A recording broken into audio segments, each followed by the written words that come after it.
I'm going to show you how I went from this to this for less than $10.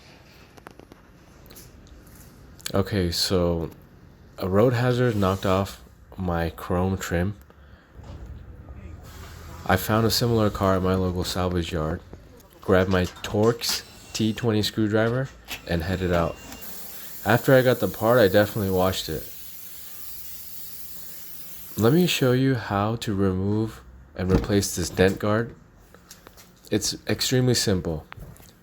Open the front and rear door. In the inner front of the rear door, remove one Torx head screw.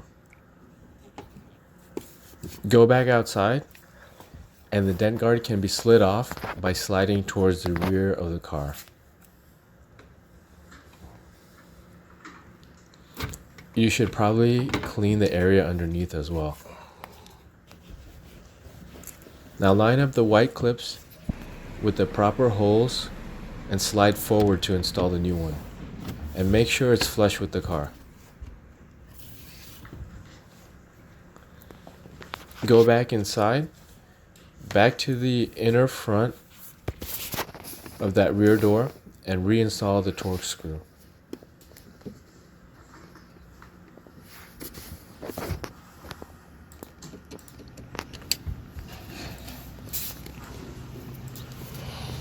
That's pretty much it.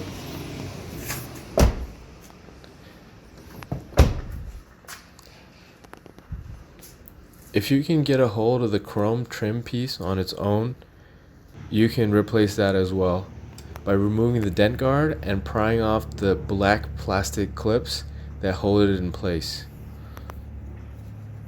These clips have two heads, one facing up and one facing down. You have to pop both of those off. Once off, the new chrome trim can just be snapped back into place.